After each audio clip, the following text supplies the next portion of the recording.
ৰাজ্য চৰকাৰৰ বিভিন্ন বিভাগৰ অধীনত কৰ্মৰত নিয়মীয়া ঠিকাভিত্তিক কৰ্মচাৰীসকল লগতে শিক্ষকসকল টিউটৰসকল সকলোৰে বাবে পুনৰ কেইবাটাও গুৰুত্বপূৰ্ণ খবৰ আহি পৰিছে।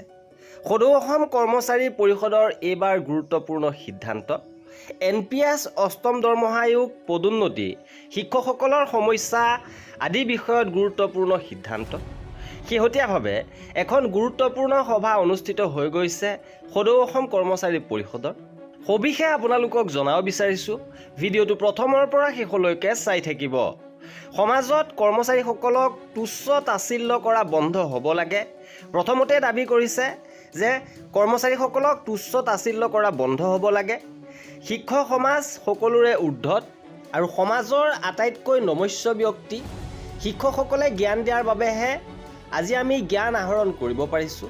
এই মন্তব্য সদৌ অসম কৰ্মচাৰী পৰিষদৰ সম্পাদক প্ৰধান পংকজ বৰ্মনৰ। নলবাৰী জিলা কৰ্মচাৰী পৰিষদৰ আতিথ্যত 29 সংখ্যক বাৰ্ষিক অধিৱেশনৰ নিৰ্দিষ্ট বক্তা হিচাপে উপস্থিত থাকি ভাষণ প্ৰসংগত তেওঁ কয় যে 1 জানুৱাৰী 2024 পৰা কাৰ্যকৰী হ'ব লাগে অষ্টম দৰমহা আয়োগৰ প্ৰতিবেদন। ইয়ে কৰ্মচাৰীসকলৰ ভৱিষ্যত নিৰাপত্তা সুনিশ্চিত কৰিব। আনহাতে অসমৰ চৰকাৰী কাৰ্যালয়ত কৰ্মচাৰীসকলক সমান্তৰালভাৱে কৰ্মসংস্কৃতি গঢ়ি তুলিবলৈ তেওঁ আহ্বান জনায়। সকলো বিভাগৰ কৰ্মচাৰীসকল একগোট হৈ থকাৰ বাবে আজি পৰিষদ বৰ্তি আছে। 100 জনৰ ভিতৰত 2 জনৰ ভুলৰ বাবে কৰ্মচাৰীসকলৰ আজি সমাজত তুচ্ছ তাচ্ছিল্যৰ সন্মুখীন হ'ব লগা হৈছে। ইপিনে একাংশ কৰ্মচাৰীৰ অদক্ষতাৰ বাবে সমাজৰ কিছু কামত লেহেমীয়াৰ সৃষ্টি হৈছে বুলিও তেওঁ মন্তব্য কৰে। কৰ্মচাৰীসকলে আমাৰ জীৱনশৈলী আৰু বঞ্চিতকৰণ জনজীৱন নতুন পেঞ্চন আঁচনি অষ্টম দৰমহা আয়োগ আদি আগবঢ়াই নিবলৈ আমি সকলোৱে সংকল্পবদ্ধ লগতে ঐক্যবদ্ধ হৈ থাকিব লাগিব। আনহাতে গণতান্ত্ৰিক আৰু পৰম্পৰাগত সাহসেৰে থিয় দিবলৈ সংস্কাৰমুখী নীতিত আমি উপনীত হ'বলৈ যি সামৰ্থ্যৰ দৰকাৰ তাৰ বাবে একত্ৰিত হৈ আগবাঢ়িবলৈ পৰিষদৰ সমূহ কৰ্মচাৰীকে আহ্বান জনায়। আনহাতে শেহতীয়াভাৱে শিক্ষকসকলৰ টেট উত্তীৰ্ণ প্ৰসংগ উল্লেখ কৰি তেওঁ সৰলীকৰণ প্ৰক্ৰিয়াৰে এই সমস্যা সমাধান কৰিবলৈ আহ্বান জনায়।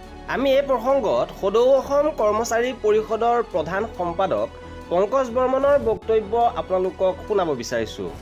সদৌ অসম কৰ্মচাৰী পৰিষদৰ অন্যতম এখনেই সাংগঠনিক জিলা শক্তিশালী জিলা নলবাৰী আৰু নলবাৰী জিলা কৰ্মচাৰী পৰিষদৰ আজি 29 সংখ্যক বাৰ্ষিক সাধাৰণ সভা অনুষ্ঠিত হৈছে আমাৰ পশ্চিম নলবাৰী আঞ্চলিক কৰ্মচাৰী পৰিষদৰ আতিথ্যত।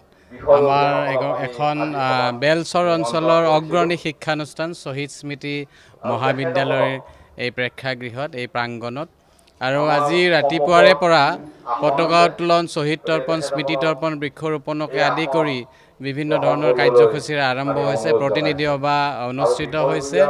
সদৌ অসম কৰ্মচাৰী পৰিষদৰ কেন্দ্ৰীয় পৰ্যবেক্ষকৰ উপস্থিতিত এই প্ৰতিনিধি সভা অনুষ্ঠিত হৈছে। প্ৰতিনিধি সভাত কৰ্মচাৰী সমাজৰ সৰ্বস্তৰৰ শিক্ষক কৰ্মচাৰীসকলৰ বিভিন্ন সমস্যা সন্দৰ্ভত বিতংভাৱে আলোচিত হৈছে, সিদ্ধান্ত হৈছে আৰু জিলা কৰ্মচাৰী পৰিষদৰ এই সিদ্ধান্তসমূহ কেন্দ্ৰীয় সমিতিলৈ প্ৰেৰণ কৰিব আৰু সদৌ অসম কৰ্মচাৰী পৰিষদে প্ৰতিখন জিলাৰ যি বিভাগীয় বা শিক্ষক কৰ্মচাৰীসকলৰ সমস্যা এই সমস্যাসমূহ নিশ্চিতভাৱে চৰকাৰৰ ওচৰত দাবী হিচাপে উপস্থাপন কৰা হ'ব।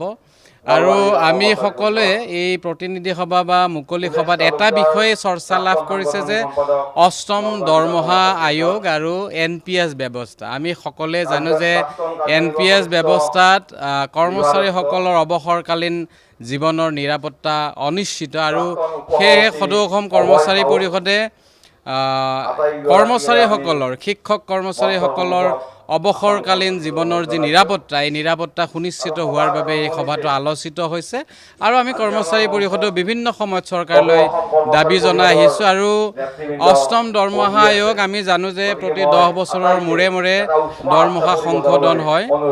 আমি আশা ৰাখিছোঁ 1 জানুৱাৰী 2026 পৰা অষ্টম দৰমহা আয়োগ কাৰ্যকৰী হ'ব। কৰ্মচাৰী পৰিষদৰ এইটো সৰ্বস্তৰৰ শিক্ষক কৰ্মচাৰীৰ এটা দাবী আৰু নিশ্চিতভাৱে অসম চৰকাৰৰ বলিষ্ঠ মুখ্যমন্ত্ৰী ডক্টৰ হিমন্ত বিশ্ব শৰ্মাৰ নেতৃত্বত নিশ্চিতভাৱে অসমৰ শিক্ষক কৰ্মচাৰীসকলে 1 জানুৱাৰী 2026 পৰা কাৰ্যকৰী হোৱাকৈ অষ্টম দৰমহা আয়োগৰ যি লাভালাভ সেই লাভালাভ পাবলৈ সমৰ্থবান হ'ব সেই আশা ৰাখিছোঁ। এই সমগ্ৰ বিষয় ইয়াত উপস্থাপন হৈছে, আলোচিত হৈছে আৰু পশ্চিম নলবাৰী আঞ্চলিক কৰ্মচাৰী পৰিষদৰ তত্বাৱধানত আতিথ্যত বেলচৰ এই স্থানীয় অঞ্চলৰ সৰ্বস্তৰৰ ৰাইজৰ সহযোগত এই অধিৱেশনভাগী সাধাৰণ সভাখনি খুব সুচাৰুৰূপে সম্পন্ন হৈছে। এই চেগতে এগৰাকী নলবৰীয়া হিচাপে মই সমগ্ৰ বেলচৰবাসী ৰাইজৰ সহায় সহযোগিতাৰ বাবে কৃতজ্ঞতা জনাইছোঁ। বিশেষভাৱে আমাক অভ্যৰ্থনা সমিতিয়ে জনাইছে যে ইয়াৰ স্থানীয় বিধায়কো যথেষ্ট সহযোগিতা আগবঢ়াইছে। এই চেগতে তেখেতলৈ